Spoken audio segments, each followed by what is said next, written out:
इथे मी princess cut blouse cutting करून घेतले आणि हे स्टिचिंग दाखवते. कटिंगचा मी फुल व्हिडिओ अपलोड केला आहे, तो तुम्ही बघितला तर बरं होईल, कारण त्याच्यामध्ये मी बोटनेकचाही दाखवलं आहे, प्रिन्सेस कट ब्लाऊज कटिंगचाही दाखवलं आहे आणि त्याच्यात विथ कपवालाही दाखवलं आहे कसा करायचा ते. आणि आता मी कपवालं ब्लाऊज विथ फक्त प्रिन्सेस कट हेही कसं शिवायचं तेही दाखवते. आणि हा मी शॉर्ट व्हिडिओ केला आहे, ह्याचाच मी लॉंग व्हिडिओ अपलोड करते, तेही तुम्ही नक्की पहा. आता इथे जोडत असताना इथे कपवाला ब्लाऊज करतोय तर डबल अस्तर कटिंग करून घ्यावं लागतं आणि अस्तरला अस्तर फक्त आधी शिवून घ्यायला लागतं आणि त्याच्यावरती कप अटॅच करायला लागतात.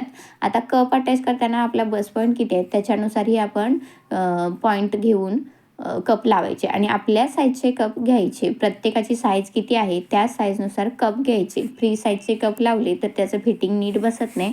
सो आपल्या साईजचा आपला नंबर काय आहे त्या नंबरनुसारच कप लावायचे. नंतर अस्तर आणि मेन फॅब्रिक, एक अस्तर तर आपण शिवून घेतलं आहे कपसाठी, पण मेन फॅब्रिक आणि अस्तर एकत्र ठेवून तेही शिवून घ्यायचं. आणि ते दोन्ही शिवून घेतल्यानंतर असा काहीसा सिम्पलसाठी हा असा पब येतो.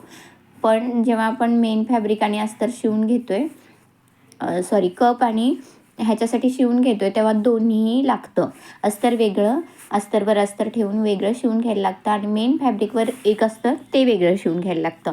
जेव्हा आपलं फॅब्रिक जाड असेल त्याच्यातून काही ओळखून येणार नाही तेव्हा आपण सिंगल अस्तर लावलं तरीही चालतं. पण इथे हा कॉटनचा कपडा असल्यामुळे दोन्हीकडेही अस्तर लावणं गरजेचं आहे. जाडी कपडा असला तरी डबल अस्तर लावलं तरी बेटरच आहे. आता ह्याच्यात मी शिवून घेतलं आहे तर वरच्या बाजूने गळा आणि खालच्या बाजूने कमरेकडची पट्टी शिवून घेतली आहे. ते शिवून घेतल्यामुळे गळ्याला आपल्याला दुसरी पट्टी अटॅच करायची गरज नाही किंवा खालच्या बाजूनेही दुसरी कुठली पट्टी अटॅच करायची सेपरेट गरज नाही. त्याने काय होईल, हात शिलाईचाही ताप वाचेल आपला आणि पूर्ण ब्लाऊज नीट असं परफेक्शननं शिवून निघेल. आता आपल्याला हे दोन्ही पार्ट सेम आले का बघायचे आणि हुक लूप लावून घ्यायचे आहे.